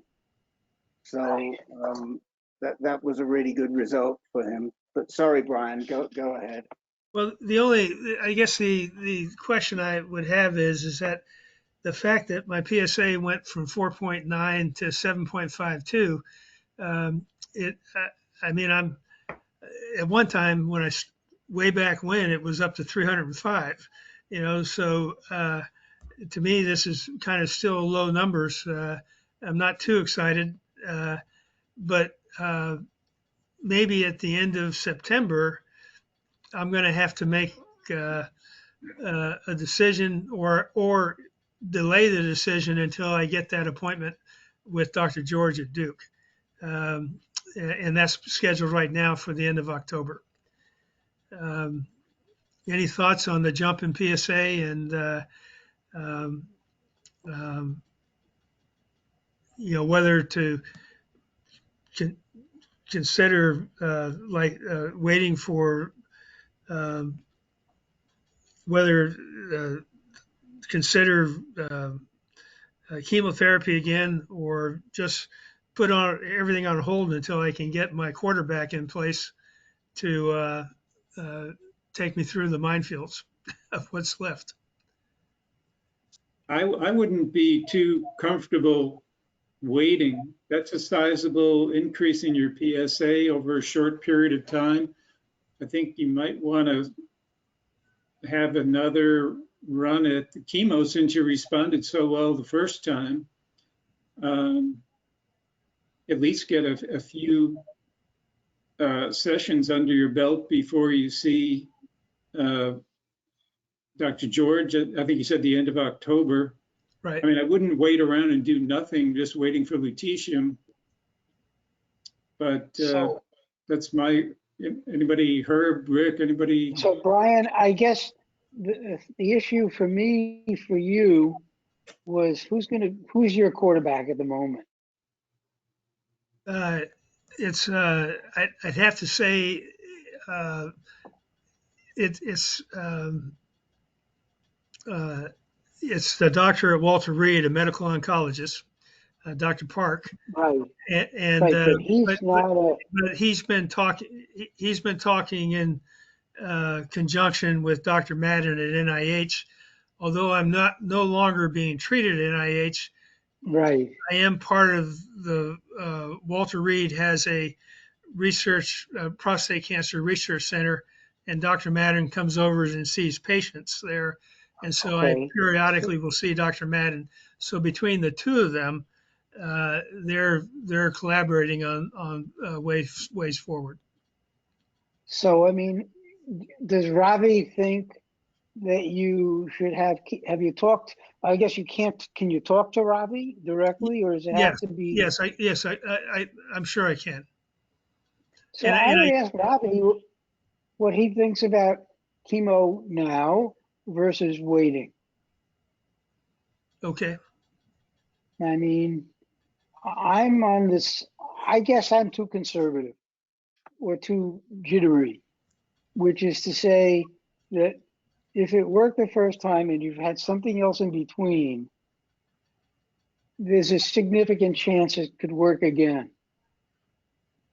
And all the lutetium trials, if you look at the lutetium trial, the results, basically everybody had either 1 or 2 rounds of Taxol. So their whole study is predicated on people being loaded with Taxol. So it works in that situation. So I don't think having, let's say, cabazitaxel in the meantime is going to make it worse for you. Well, you said cabazitaxel. Now, I was on docetaxel the first time. Yeah, I know, but I mean, again, there's an issue. When I talk to my oncologist at NIH, she doesn't think there's much of a difference between cabazitaxel and docetaxel. Other people say the side effects are less with cabazitaxel. I don't have any personal experience, and so I can't say. But based on what the trials say that the cabazitaxel has lower side effects. I mean that's okay. The reason they developed the Jevtana, the cabazitaxel, was because it was supposed to be a second line taxane after the docetaxel, and its approval was based on it having a lower side effect profile. So for that reason, Brian, I would ask the pointed question of these guys. You know, is there a reason I shouldn't be doing this? Okay. Oh, I think they. I have to talk to Ravi to Dr. Madden to find out, and from his perspective, I think he thought that I moved a little too quickly by the Walter Reed doctors from Abbey to enzalutamide. He says there's only so many arrows in the right, and so he was a little more conservative. Okay, well, no, I think that's good. Good advice. Have you done Provenge, Brian? I have not. So again, that's really a good discussion. I mean, you know, right. I would encourage you to see if you can get Provenge. Right. The other thing is I know Ravi has written papers about Provenge, so I know Ravi knows Provenge pretty well. Okay, great. You know, one other thing, when I was talking with Jerry Deans, he told me that if you had to go back to chemotherapy, I told him I had lost a little bit of feeling in my toes the first time around. He said, did you try to put ice on your feet and on your hands? And he said that that had a very positive effect to limiting it. And I don't know if the group agrees with that or if that's just in the area of wives' tales. No. I've heard it's worked for 30 or 40% of the people that have tried it. One doctor that I asked, Okay. Which is a pretty high percentage. It's worth trying, it seems to me. So, Sure. so Carlos, you've had the neuropathy, and B, as a doctor, you understand the reasons for putting your your hands in water. I mean, tell us, throw some light on this for us. Okay. I also heard about that. Unfortunately, not from an oncologist. It was just like talking to other people, which really drives me crazy. You would think that these guys give the medicine, they should be able to prep you for it and start to B6 and do all these other things to try to limit your exposure. Instead of playing catch up. My wife was very proactive with this, and my understanding of how cold works was based on a cold cap, which I used, and it basically freezes your scalp. And so during that first 6 hours during infusion and time thereafter that you're using this coldness, the blood supply basically gets shunted past it. And so those areas don't get damaged by that high dose of chemotherapy. So it's kind of hard to freeze your fingers and freeze your feet, but getting them cooled down, I'm sure will give you some benefit. I didn't cool my feet. I did do my fingertips because that's what was being talked at the time. But it hurts. I mean, you know, when your fingers are getting frostbite, you know what I'm talking about. Yeah. It's a period of time. So I think it's worthwhile, and hopefully that explains the mechanism of action that you were, I think, trying to drive at. Why would cold work? Sucking ice cube, same thing. That I completely lost my sense of taste within 10 days. My tongue turned totally white, and it was gone. I had a layer of slough off. It was probably a year and a half before I had my taste return. So the chemo hit me harder, and I kind of wonder whether or not it was because I was given a standard dose, not a somebody who's a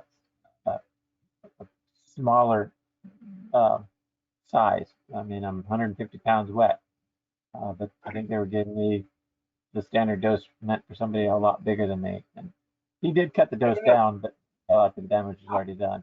I thought it was 75 milligrams per meter square. Yeah, that's I would love to pull that record, find out what he gave me. Because when I talked to Scholes about it, he said, yeah, you know, here's a dose I would give you. I would adjust you down to this. I took it to my local guy here in Tucson, and he said, no, the standard dose is this. And then Scholes also told me about taking Neupogen, I believe. And because some people have a real big white cell dump. And sure enough, along with, 5 days after my chemo on Wednesday, they had me come in and get my blood on Monday. And Tuesday, it's like, if I'm going to feel crappy, I'm going to go hang out at the beach and at least stare at the water.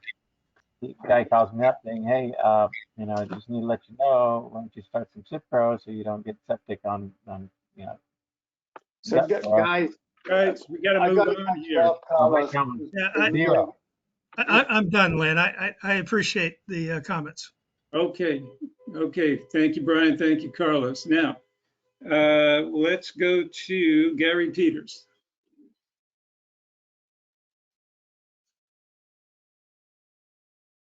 Len, we're already over, and my questions can really wait. They're pretty general. Okay. All right. Thank you, Gary. Then we'll remind me next week or whoever's moderating to put you up front. Thanks, I'll Len. remember. I will remember. I promise, Gary. Thank you, Rick. All right. Not Russ, next week, by the way. Oh, that's a very good. Thank you for the segue. Next week is a 5th week. We have no meeting next week, so we will be back with you on September the 6th. September the 6th will be the next meeting. Okay?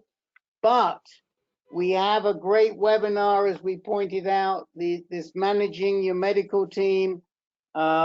And it's going to be a really interesting webinar. It's not prostate cancer specific, but we'll take questions on prostate cancer. Rick, let me remind you, September 6th is the first night of Rosh Hashanah. Oy. Also Labor Day, but that doesn't make any difference. Yeah. No, I was about to say that, so I'm glad that well, somebody. we'll figure it out. I may trade, but if I don't get invited anywhere, what am I gonna do? Twiddle my thumbs here, you know? And so far, You want to come to Philadelphia, you can come here. Thank you, Steve. Thank you. I could go to Washington too, I bet, right, For Herb? sure, for Yeah, sure. but okay, guys. Rusty. All right. I gotta go though. I'll see you all whenever. Good night, Herb. Good night. Thank you. Nice meeting Go you. ahead, Rusty, you're up. Milan, Sorry? did you call me? Yes, I did. Okay, be real quick. I just, this is non-cancer related, just a quick update. My shoulder replacement surgery was scheduled today. It's going to be October the 25th. So I got that to look forward to and all the other good things. So that's a. So that was shoulder, did you say? What's that? Shoulder surgery? Replacement, full reverse shoulder replacement. Wow, that sounds major. Oh my gosh. Pretty brutal. Why is that, Rusty? Do they know?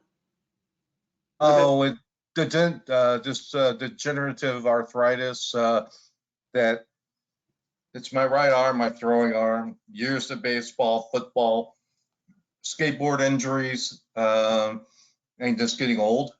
And I can't barely live. I had surgery in February to try to fix it, and yeah, I think it made it worse. So the only option I have at this point to get any relief from it is to have it replaced. Okay, well, we wish you lots of good luck with that. You'll see me in a sling for a long time. Yeah. We've got Frank Fabish up next. Is he still with us? I am. Yeah, okay. I didn't get a chance. I'd missed a couple meetings because my wife and I and older son went down to Cabo San Lucas, Mexico for 2 weeks.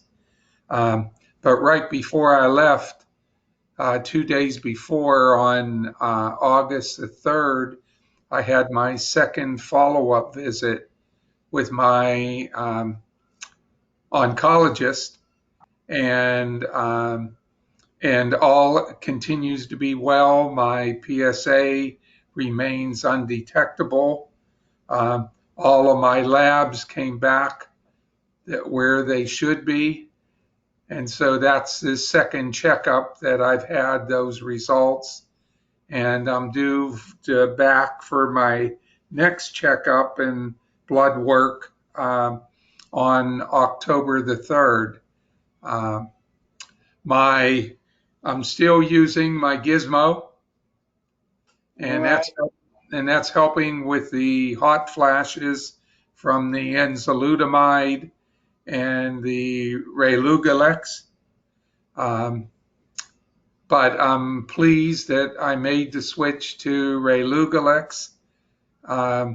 And as a result of it, I just got a call while we were in Mexico that both my wife and I have been approved to be ambassadors on regualars, and we're waiting for a training schedule to begin that process, to begin speaking out on the pill. Yeah, I'm going to talk to someone there tomorrow, but I'm going to be a part of that as well. But make sure you pronounce it right. Regualars. Yeah, regualars. Yes. Right. And they've decided they don't want Peter. I'm hoping to be an ambassador for 6 months and get the hell off it. So anyway, that's my update, and I'm pleased. My doc's pleased. So I hope the next checkup will be get the same results. Okay, Frank, keep up the good work. Guys, I think that's it. Do we have any closing remarks from the founder? I just wanted to remind everybody again, on Tuesday, the managing your healthcare, and then Len, on Wednesday, we've got that layman's guide to medical research language, which you won't be able to attend. Sorry? What time was that? That will be at 8 o'clock. That will be in this room at 8 o'clock on Wednesday, next Wednesday, September 1st. And you don't have to register in advance. It's actually part of the active surveillance seminar series, but it should be a really cool webinar, seminar, whatever you want to call it. Yeah, I'm looking forward to that. Yeah. Well, and tomorrow night, before you turn on Colbert or any of the other late night talk show hosts, you can watch Rick Davis interview a woman who has put together a great one-woman show about infertility called High Risk, baby. Yeah, and we'll just give you the promo for September because it's great. September, we've got our very own Elliot Kerman. Actually, Elliot's October. Oh, Elliot's October. Oh, that's Yeah. right. Oh, Elliot's October. Sorry. And Daniel G. Next month. The month after that, Elliot Kerman, who some of you know, who was from Rockefeller. So, all right. I just want to say thank you for the warm welcome and the really informative and interesting. Oh, it's a pleasure. Glad to have you, Stephen. We'll see you next week or whenever. Good job, Len. I can't come on Rosh Hashanah. I can't. Right. Okay. But you can watch. You'll watch. I'll figure it out. I'll watch it somehow. It'll be a total loss, Stephen. Okay. Okay. Good night. Goodbye.